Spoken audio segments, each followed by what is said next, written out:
I'm Sunny Williams. I'm up here on the International Space Station. So this is Node 2. This is a really cool module. Of course, most of these modules you'll see they have 4 sides, and they're put together. That way we could sort of work on a flat plane, either a wall, a floor, another wall, or the ceiling. But you know, again, all you have to do is turn yourself and your reference changes. The reason I'm bringing that up is because this is where 4 out of 6 of us sleep. And so people always ask about sleeping in space. Do you lie down? Are you in a bed? Not really, because it doesn't matter. You don't really have the sensation of lying down. You just sit in your sleeping bag. So here's one sleep station right here. I'm going in right now. You can follow me if you want. So I'm inside.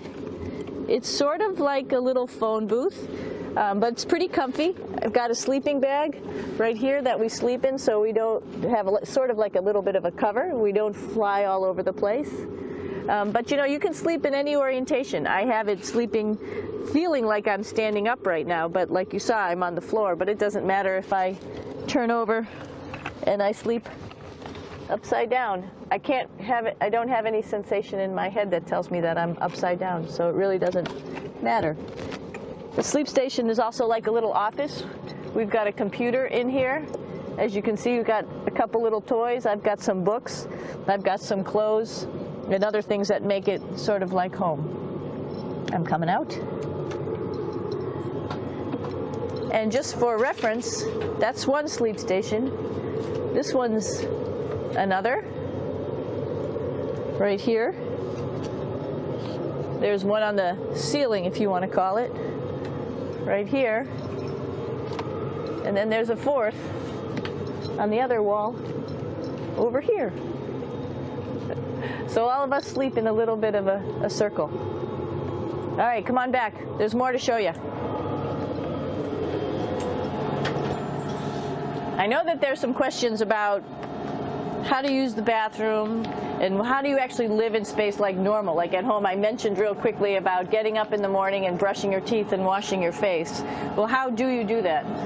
Well, here is the bathroom, essentially. You get up in the morning, and we have a little kit, and it has all the essential things that you need, like your toothbrush and toothpaste and brush. See how much better the brush makes my hair look? I'm just joking. It still stands up straight. It doesn't matter where you are. It's always going to stand up straight while you're up in space. A lot of people ask about toothbrush and toothpaste. So, luckily enough, toothpaste, you can do it upside right this way, is sticky, and so it sticks to your toothbrush. No problem. Another cool thing is that water sticks to your toothbrush too. If you can see it, I'll have some water come out. And water is pretty neat up in space. It'll stick to your toothbrush, and it will make a big bubble. And that's just by surface tension. And then you can drink it. So a lot of people ask about what do you do with the toothpaste after you brush your teeth.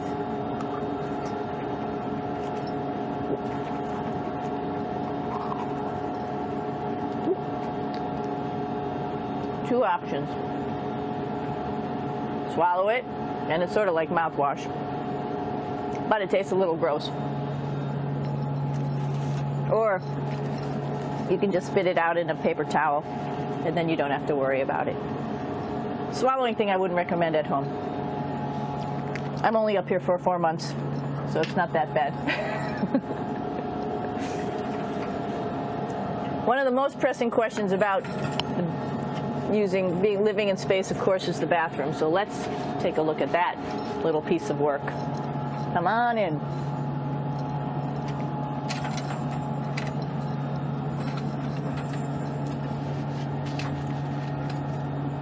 Here we are at the throne.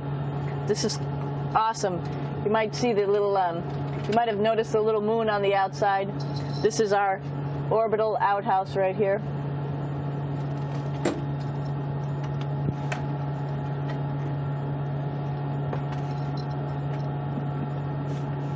And of course, it serves for two functions. Number 2, right here. I'll show you. But you see it's pretty small, so you have to have pretty good aim, and you be ready to make sure things get let go the right direction. And it smells a little bit, so I'm closing it up.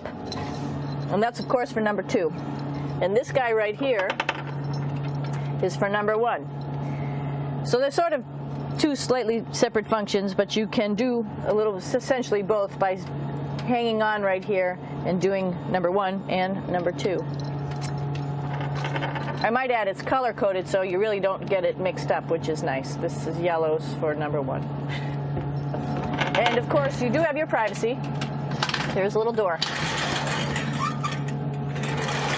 so other people know that you're in there. Here's a pretty cool place. This is sort of like in your house where everybody meets in the morning. After you wash your face, brush your teeth, you want to find something for breakfast. And this is our kitchen.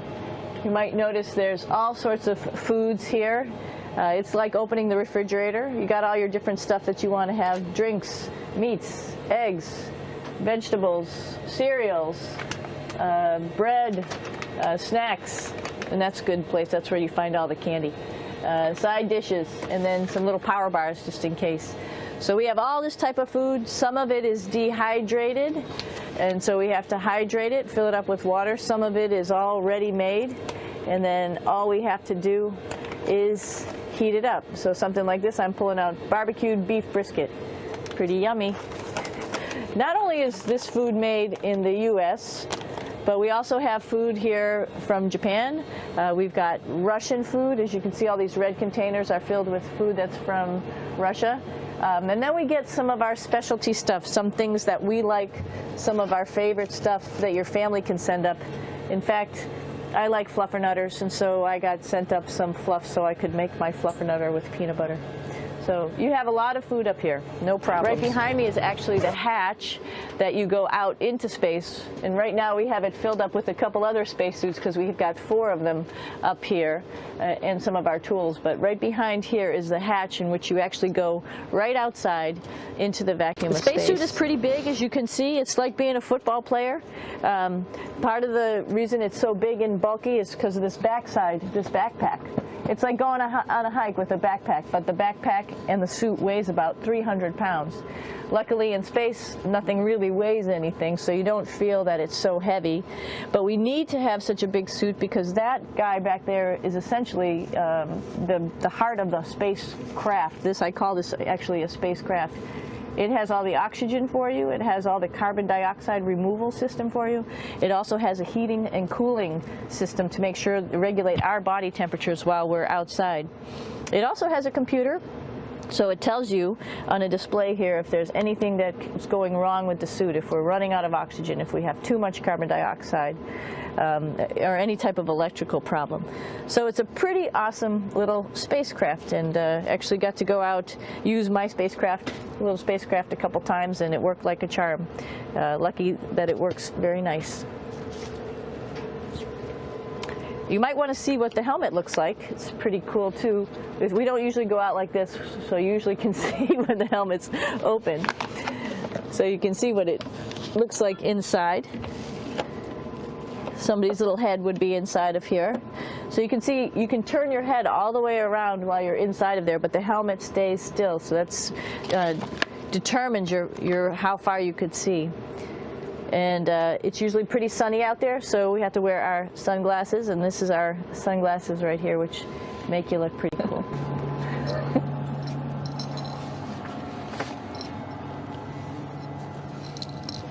It's like a glass-bottom boat. This is the cupola. It sticks down below the space station. It's one of those places you find yourself hanging out in all the time because all you want to do is look back at our planet. I think some questions I had were about what do you do in your free time? And you can't help but want to just come to the cupola and look outside as much as you can. And a lot of folks, I play this game with myself about where we're flying over the Earth. Try to come in here and just guess. After being here for a little while, you can sort of figure it out. You can tell different cloud types over different continents. You can tell different soil types over different continents.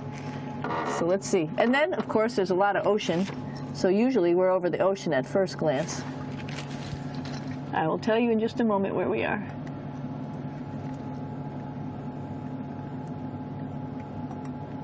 What?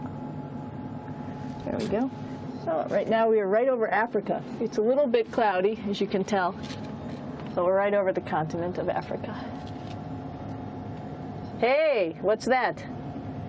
I think that's a Soyuz spacecraft. That's the spacecraft that's taken us home to planet Earth today. Oh my gosh. We might have to go take a look at that. That's pretty cool. It's a little bit smaller than the rest of the spacecraft, the space station, so you'll see if we go there, it'll be a little bit more crammed. But we're going, you can look all the way back to the back of the spacecraft, which is where the Russian segment is, and then you could look all the way forward to the front of the spacecraft, where the Japanese laboratory, the European laboratory, and the American laboratory are, and then back to the solar arrays where we started in this morning when we were looking out the Japanese window.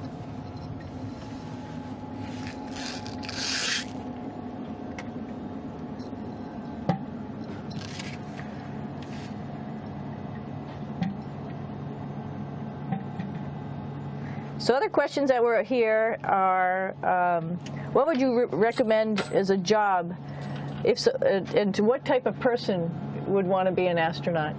I think people who would like to explore, of course people who like math and science, that's what this is all about. We have people in the office who are doctors, teachers, veterinarians, engineers, pilots, so all sorts of people become astronauts, and I think if you see it's just sort of cool, so I think people who like to do a little adventure and like to do cool stuff probably usually become astronauts.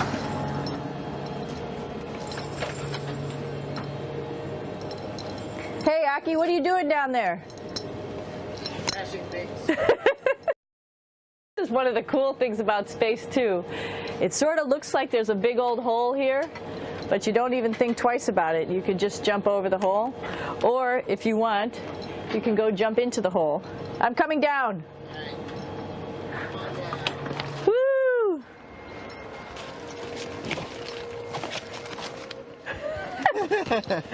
Then you can come right back up again, like Superman. Woo!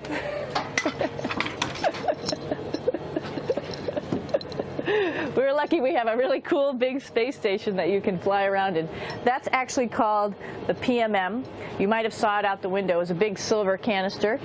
What's really great about that is it's essentially our closet in our pantry or whatever you want to call it. We have extra food down there. We have extra clothes. We actually throw the trash out down there. So it's nice and organized, and we have all of our stuff that we need while we're working in all these other modules all stowed in this location down here. And it's a lot of fun to play in the heart of the space station, really. This is the service module. This is the central post. In case we had any problems, I know a couple of the questions were about what type of things do you have to worry about. And some of the things we have to worry about in space are fire. If we had a fire, if we had a depressurization, like we were hit by a micrometeorite and it made a hole, or if we had some type of toxic atmosphere. We use ammonia for our radiator, so there is a possibility that ammonia could come into the vehicle, and then it would be bad for all of us. If we have any of those problems, we come right here, which we call the central post. It is the main heart of the space station. It was also the first computers that came up here that ran the space station. And so behind this wall right here are these main computers. So we gather here as a group of 3 or 6 and then figure out how we're going to either fight the fire, patch the hole, or solve the toxic spill. And what's cool about this module, of course, it's the central post. It also has great windows right down toward Earth. It has controls to fly in visiting spacecraft if they need some assistance right here. It has Russian computers as well as American computers to help us control anything we need to on the space station. Coming down.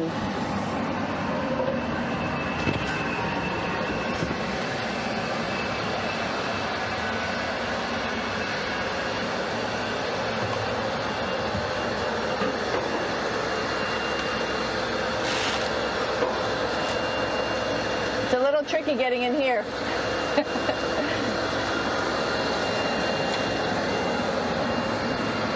This is the docking probe right here, this big thing.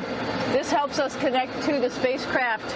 This probe actually sticks into this cone, and that's how the spacecraft, our Soyuz, becomes connected to the ISS initially. That is then replaced by clamps, which are around here, that will allow the two spacecraft to be stuck together. And then you can remove the probe and the cone.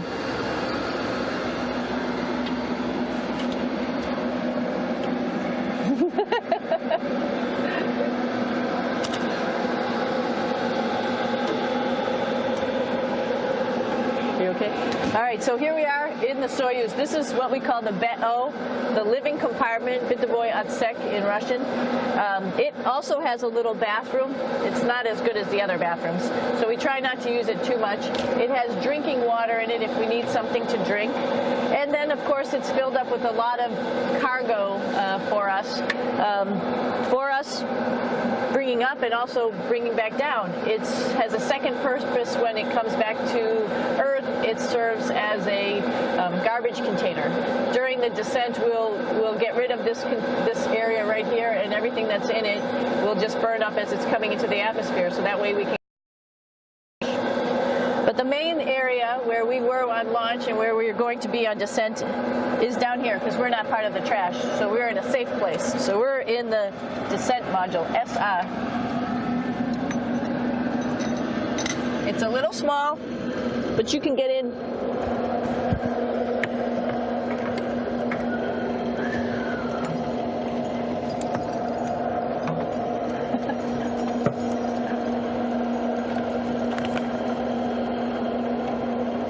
Not sure how well you could see in here. Hold on for a second. I'm going to turn it up this way, just so you could see the hatch, and you could see Kevin. It's a little bit small, but we'll come in and show you around. You coming in? Probably not. Okay. That's fine.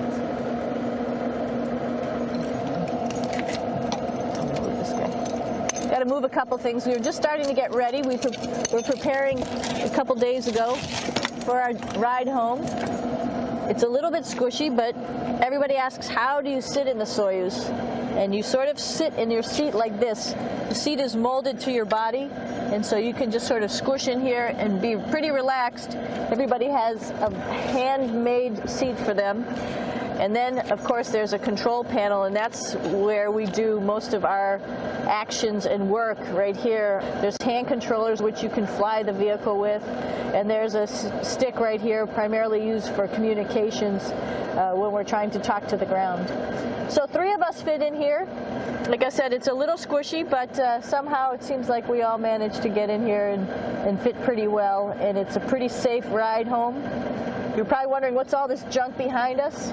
Well, it's all of our parachute, first of all, and then it's all of our survival gear, just in case we end up landing in some strange place on the planet and nobody's there to rescue us right away. We have all sorts of survival gear with us, keeping us safe in here. So they've pretty much thought of everything. And we'll be home on the planet within the next 12 hours. Pretty shocking.